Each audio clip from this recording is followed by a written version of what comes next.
We have two games out one game out on the App Store right now, which is called Castle Defense, which you can get, which I'll show you, and one that we just submitted to the App Store called Slap the Monkey, and that should be out in about 2 weeks. So I'm gonna give you a brief demonstration and let you ask any and all questions. So Castle Defense that we have is our first game.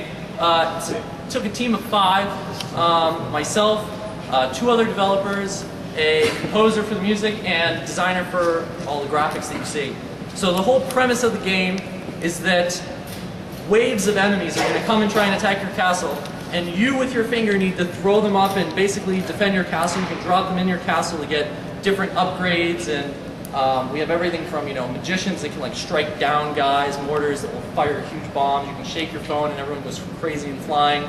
And so you play until you lose. And the whole purpose of this was that we did some research, and we figured out that the biggest gamers on the iPhone were 18 to 34-year-olds, and the biggest game category was casual gaming, meaning that I can just pick up this phone, pick up the game, play it, and then put it away in a couple minutes. Each level takes, I just finished level 1, takes about 30 seconds. You can play it, you save your progress, put it away in your pocket if you're done, or keep on playing. And there's tons of upgrades, tons of enemies. You play until you lose, so it's essentially a time waster for forever.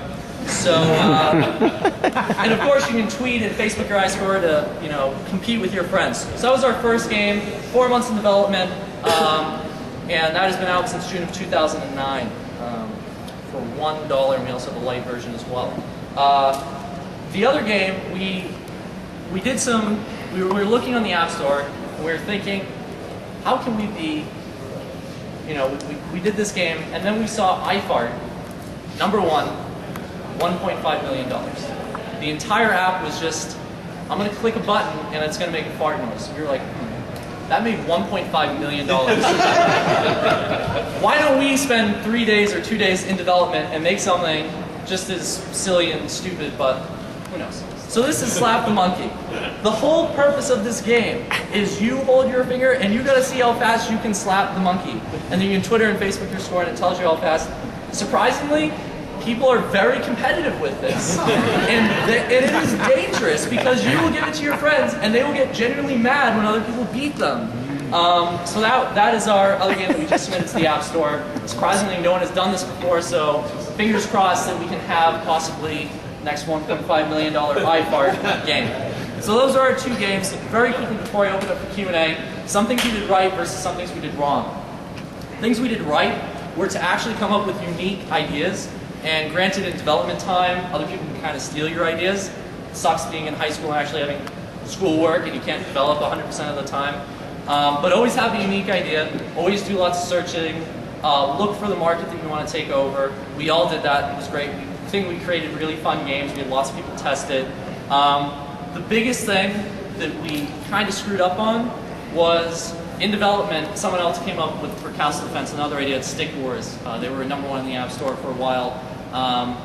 We have about 10,000 plus downloads. They had hundreds of thousands of downloads. The main developer now has close to probably $1 million in his pocket.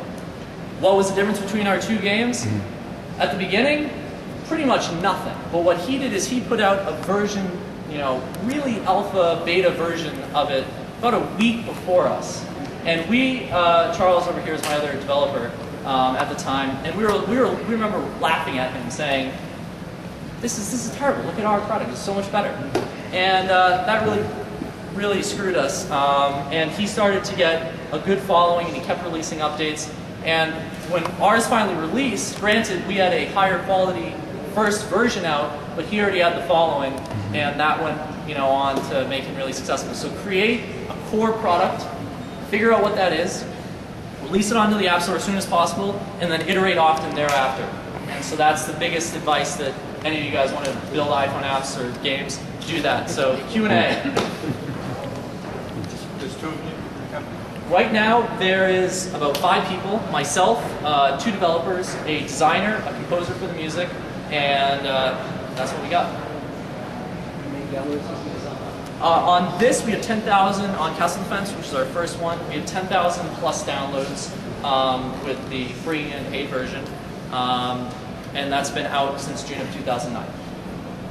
When did you ship that in relation to field runners? I'm sorry, what? When did you ship in relation to Field Runners, which is it's a really big tower defense game?